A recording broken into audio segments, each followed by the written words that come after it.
জানুয়ারি থেকে এখন পর্যন্ত আমাদের ঢাকার যে বাতাস আছে এই ঢাকার বাতাস সবচেয়ে অস্বাস্থ্যকর এবং এটা দীর্ঘদিন থেকে শীর্ষে অবস্থান করছে। তো এটার জন্য আমি 27/2/2025 তারিখে পরিবেশ মন্ত্রণালয়ের সচিব, তারপর মহাপরিচালক, ঢাকা উত্তর সিটি কর্পোরেশন এবং দক্ষিণ সিটি কর্পোরেশন প্রশাসক সহ হিট অফিসার এবং ওনাদের সংশ্লিষ্ট যারা আছেন তাদের সকলকে রিপ্রেজেন্টেশন পাঠাই যে ঢাকার বায়ুমান নিয়ন্ত্রণের জন্য আপনারা যথাযথ পদক্ষেপ গ্রহণ করেন। এরপরে যখন আমি 27/2/2025 রিপ্রেজেন্টেশন পাঠালাম, ওনারা ঢাকার বায়ুমান যে দূষিত যে স্কেলটা আছে এটা শীর্ষে অবস্থান করছে এবং অস্বাস্থ্যকর পরিবেশ, কিন্তু এটার জন্য ওনারা কোনো পদক্ষেপ নেয়নি।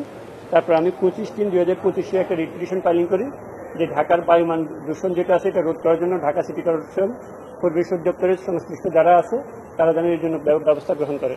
তো আজকে এটা আমাদের মাননীয় বিচারপতি কাজী জিন্নাত হক এবং মাননীয় বিচারপতি আইনুন নাহার সিদ্দিকা ওনাদের বেঞ্চে আজকে 131 নম্বর আইটেমে আজকে আমরা এটা রিট মোশন হিয়ারিং করি। রিট মোশন হিয়ারিং করার পরে মাননীয় বিচারপতি মহোদয়গণ আদেশ পাস করলেন যে 4 সপ্তাহের মধ্যে কেন ঢাকার বায়ুর যে দূষণ আছে এই দূষণ নিরোধনকল্পে কোনো ব্যবস্থা গ্রহণ করা হবে না। আর হচ্ছে আমি যে রিপ্রেজেন্টেশনগুলো দিছি এগুলো নিষ্পত্তি করার জন্য ডাইরেকশন দিছে, যেগুলো অন মেরিটে নিষ্পত্তি করার জন্য।